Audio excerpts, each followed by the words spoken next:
हाँ जी, hello students. तो last हमने ये पढ़ा था कि जो डाल्टन है उसने बोला था कि एटम इज़ इनडिविजिबल। उसको हम डिवाइड नहीं कर सकते हैं, उसको हम क्रिएट नहीं कर सकते हैं, डिस्ट्रॉय नहीं कर सकते हैं। बट आपने पढ़ा होगा अपनी 10th क्लास में भी न्यूक्लियर फ्यूजन रिएक्शंस, तो हम एक एटम से दूसरे एटम में भी कन्वर्ट कर सकते हैं। सो इट मीन्स कि एटम जो है that is no longer indivisible. तो इसके सब एटॉमिक पार्टिकल्स हैं जो कि आपने पढ़े हैं, electron, proton, neutron, anti neutrino, neutrino. But इस चैप्टर में हमने बेसिकली पढ़ना है इलेक्ट्रॉन, न्यूट्रॉन एंड प्रोटॉन। तो सबसे पहले हमने पढ़ना है इलेक्ट्रॉन्स की डिस्कवरी कैसे हुई। तो इलेक्ट्रॉन्स की डिस्कवरी करने के लिए विलियम क्रूक्स ने एक्सपेरिमेंट किया था। विलियम क्रूक्स ने कौन सा एक्सपेरिमेंट किया था? Discharge tube experiment. तो इस डिस्चार्ज ट्यूब एक्सपेरिमेंट में उसने क्या कराया था? कंडक्शन कराई थी इलेक्ट्रिसिटी की through gases at low pressure. Conduction कराई थी इलेक्ट्रिसिटी की गैसेस के थ्रू लो प्रेशर पे। तो इसने करा क्या था? तो इसने ये जो था, इसने लिया था, ये ट्यूब ली थी इसने, डिस्चार्ज ट्यूब जिसको हम बोलते हैं, जो कि दोनों एंड से सील है। डिस्चार्ज ट्यूब है ये और इसके दोनों एंड सील है। इसमें इसने दो इलेक्ट्रोड्स ली, ये 60 सेंटीमीटर लॉन्ग थी। इसमें इसने दो इलेक्ट्रोड्स ली, एक लिया इसने कैथोड और एक लिया इसने एनोड। और इसके साथ इसने स्टॉप कॉक लगाया जहाँ पे ये वैक्यूम पंप लगाया, सो दैट वो एयर का प्रेशर वो लो कर सके। तो क्या हुआ, उसने क्या देखा, जब उस और सब उससे हाई वोल्टेज जनरेटर यहाँ पे लगाया, 10,000 वोल्ट की उसने वोल्टेज इसमें अप्लाई करी थी। तो क्या देखा उसने, जब उसने प्रेशर रखा 1 एटमोसफेयर, गैस का प्रेशर जो है 1 एटमोसफेयर रखा, तो कोई भी करंट फ्लो नहीं किया, कोई भी करंट फ्लो नहीं किया। आपको पता है 1 एटमोसफेयर जो है ये हमारा एटमॉस्फेरिक प्रेशर है। अगर 1 एटमॉस्फेयर पे गैस या एयर करंट फ्लो करती तो रूटीन लाइफ में भी हमें बिजली के झटके लगने थे, क्योंकि 1 एटमॉस्फेयर प्रेशर है।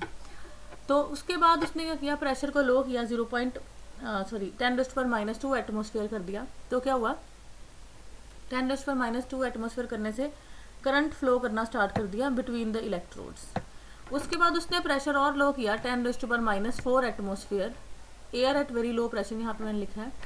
तो यहाँ पे क्या हुआ, जब उसने प्रेशर जो है वो 10⁻⁴ एटमॉस्फेयर कर दिया, तो करंट फ्लो होना जो है स्टार्ट हुआ। तो उसके बाद क्या हुआ, यहाँ पे ग्रीन ग्लो आना शुरू हो गया, यहाँ पे एनोड वाली साइड पे ग्रीन ग्लो आना शुरू हुआ।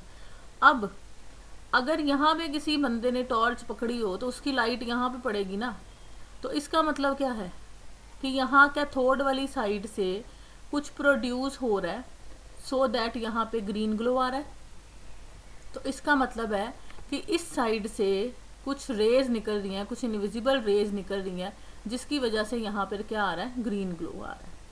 तो यहाँ से जो रेज निकल रही है उसको उसने बोल दिया था कैथोड रेज। तो यहाँ पे मैंने ये पॉइंट्स मेंशन भी करे हैं कि डिस्चार्ज ट्यूब एक्सपेरिमेंट में क्या था, conduction of electricity through gases at low temperature. उसने हीलियम ग्लास ट्यूब ली थी, डिस्चार्ज ट्यूब जो 60 सेंटीमीटर लेंथ की, उसमें 2 मेटल प्लेट्स रखी inside the discharge tube and were connected to high voltage battery. High voltage battery लगाई थी। There was side tube attach to discharge. Side tube किसके लिए लगाई थी, उसमें उसने वैक्यूम पंप लगा था सो दैट प्रेशर लो कर सके। जैसे ही प्रेशर लो किया 0.01 mm या फिर 10⁻⁴ एटमॉस्फेयर जो प्रेशर उसने कर दिया, एंड 10,000 वोल्ट अप्लाई किए थे, तो ग्रीन फ्लोरेसेंस ऑब्जर्व हुई एनोड वाली साइड पे। अब ये ग्रीन फ्लोरेसेंस क्यों ऑब्जर्व हुई, कि कुछ जो रेज है ये कैथोड वाली साइड से आ रही हैं, जिनको हमने बोल दिया कैथोड रेज। अब नेक्स्ट है इसकी प्रॉपर्टीज उसने स्टडी करी थी, क्या क्या प्रॉपर्टीज हैं। तो ये आपको दिख रहा है नीचे। उसने क्या किया, जहाँ से ये कैथोड रेज निकल रही थी उसके रास्ते में उसने ये कोई मेटल रख दी, मेटल क्रॉस रख दिया। तो जब ये मेटल क्रॉस रख दिया तो उसने देखा कि इसकी ये जो शेडो प्रोड्यूस हो रही है, मीन्स कैथोड रेज जो है वो ट्रेवल करती है स्ट्रेट लाइन में। तो जो यहाँ पे उसने ऑब्जेक्ट कोई भी रखा उसका शेडो बन जाता है। दूसरा उसने करा कि कैथोड रेज पार्टिकल नेचर की है, तो उसने क्या किया, यहाँ पे ये लाइट पैडल व्हील रख दिया। तो जब ये कैथोड रेज यहाँ से आई तो ये जो है इसने रोटेट करना शुरू कर दिया। तो इसका मतलब है कि जो कैथोड रेज हैं that are particulate in nature, that is made up of material particles, material particles की बनी है। और ये जो लाइट पैडल व्हील उसने बीच में रखा था उसको उसने रोटेट करा दिया। थर्ड पॉइंट है particles in cathode rays carry negative charge. Particles जो हैं कैथोड रेज के ऊपर, उनके ऊपर नेगेटिव चार्ज है। ये कैसे पता चलेगा हमें, अगर हम अप्लाई कर दें इलेक्ट्रिक फील्ड तो ये जो रेज निकल रही हैं ये अगर पॉजिटिव प्लेट की तरफ डिफ्लेक्ट हो जाए तो इट मीन्स इसके ऊपर नेगेटिव चार्ज है, ठीक है। तो इसने यहाँ से जो रेज निकलती थी यहाँ एक इलेक्ट्रिक फील्ड आया, तो ये देखो ये पॉजिटिव इलेक्ट्रिक फील्ड की तरह ये रे डिफ्लेक्ट कर गई। तो इट मीन्स कि जो कैथोड रेज हैं इनके ऊपर क्या है, नेगेटिव चार्ज है। कैथोड रेज है हीटिंग इफेक्ट। इसका क्या मतलब है, जब ये मेटल सरफेस पे टकराती हैं तो उसको ये हीट कर देती हैं। Cathode rays produce X rays, जब ये हार्ड मेटल के साथ टकराई मॉलिब्डेनम टंगस्टन तो ये cathode rays X raise produce करती है। Cathode rays produce green fluorescence, ये हम कर चुके हैं कि जब कैथोड रेज निकलती हैं तो एनोड वाली साइड पे ग्रीन ग्लो आता है। कैथोड रेज फोटोग्राफिक प्लेट को इफेक्ट करती है। Cathode rays has penetrating effect. हाँ जी, पेनिट्रेटिंग इफेक्ट का मतलब क्या है, अगर हम थिन मेटल रख दें बीच में तो उसमें से तो ये पास कर जाएगी, पेनिट्रेट कर जाएंगी। बट अगर हम कोई मेटल रख दें, थिक मेटल रख दें, कुछ थिक मेटल फॉयल रख दें तो उसमें से ये पास नहीं करेगी। अब cathode rays cause ionisation of the gas through which they pass. Cathode rays जो है वो क्या करती हैं, गैस की आयनाइजेशन करा देती हैं जिसमें से उसको पास कराया। इसका मतलब क्या है कि जिसमें से वो पास करा रही है, आयनाइजेशन ऑफ द गैस का मतलब उसमें से वो इलेक्ट्रॉन निकाल देती है जिस गैस में से हम इसको पास करा रहे हैं। अब इम्पॉर्टेंट पॉइंट्स क्या थे कि कैथोड रेज जो है are particulate in nature, means ये पार्टिकल नेचर की है, दैट इज मटेरियल पार्टिकल्स की बनी है। दूसरा इंपॉर्टेंट पॉइंट क्या है इसका, कैथोड रेज कैरी पार्टिकल जो कैथोड रेज के हैं वो क्या है, नेगेटिव चार्ज। अब ये जो नेगेटिवली चार्ज्ड पार्टिकल्स हैं इनको हमने बोल दिया इलेक्ट्रॉन्स। उसके बाद है जी determination of E by M ratio, charge upon mass ratio. ये इसने किया था जे थॉमसन ने। उसने बहुत सारे एक्सपेरिमेंट किए थे, डिफरेंट डिस्चार्ज ट्यूब ली, जो हमने डिस्चार्ज ट्यूब ली हीलियम, उसने अलग अलग डिस्चार्ज ट्यूब ली, डिफरेंट मटेरियल यूज करके डिफरेंट गैसेज ली। तो उसने क्या देखा कि जो ई बाय एम रेशो है, ई बाय एम रेशो है, चार्ज बाय मास रेशो है, वो हमेशा सेम आ रहा है। Charge by mass ratio is 1.76 into 10⁸ coulomb per ग्राम।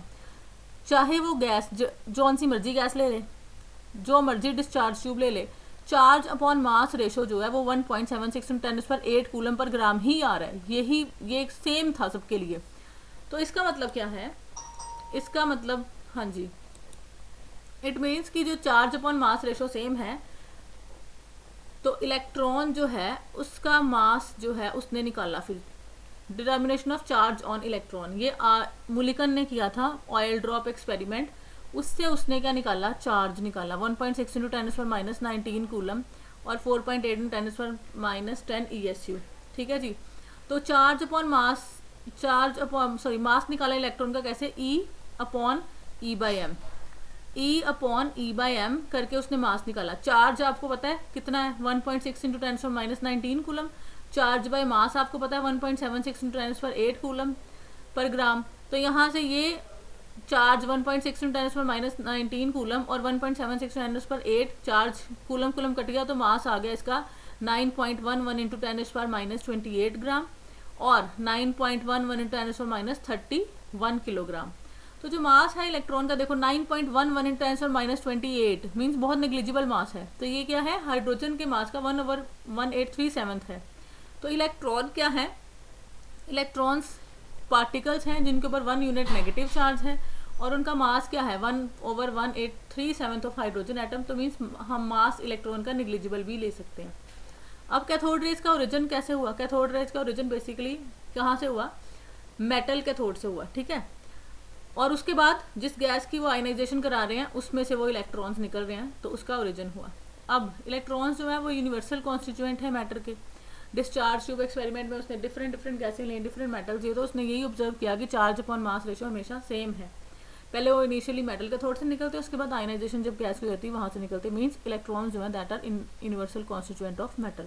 अब अगर आप कोई हीट करते हो किसी मेटल फिलामेंट को स्ट्रांगली, या फिर जो रेडियो एक्टिव सब्सटेंसेस है, आपको पता है रेडियो एक्टिव सब्सटेंसेस जो है उसमें से अल्फा बीटा गामा रेज निकलती रहती है। तो जो बीटा रेज है वो क्या है, इलेक्ट्रॉन्स। किसी भी मैटर को एक्स रेज में एक्सपोज करते हो या फिर हाईली एक्टिव मेटल्स है सोडियम पोटाशियम, उसको यूवी रेज में एक्सपोज करते हो तो जो इलेक्ट्रॉन है उनका same charge upon mass ratio है, ये है। तो यहाँ से हमें क्या पता चला, डिस्चार्ज ट्यूब एक्सपेरिमेंट जो उसने किया था कि जो है कैथोड रेज कहाँ से ओरिजिनेट हो रही है, कैथोड रेज कहाँ से ओरिजिनेट हो रही है, कैथोड से। कैथोड रेज जो है ओरिजिनेट हो रही है कैथोड से। ठीक है जी। तो ये जो था डिस्चार्ज ट्यूब एक्सपेरिमेंट जो विलियम क्रूक्स ने किया था उससे हमें पता चला कि कैथोड रेज जो है कैथोड से ओरिजिनेट हो रही हैं। और जो इलेक्ट्रॉन है उसका मास है 9.1 इंटू 10⁻31 kg, और चार्ज अपॉन मास रेशो जो है वो सेम है, चाहे जो भी मेटल ले लो, जो भी गैस ले लो। ठीक है जी। और गैस जो एयर है वो हमें लो प्रेशर पे रखनी है। Thank you.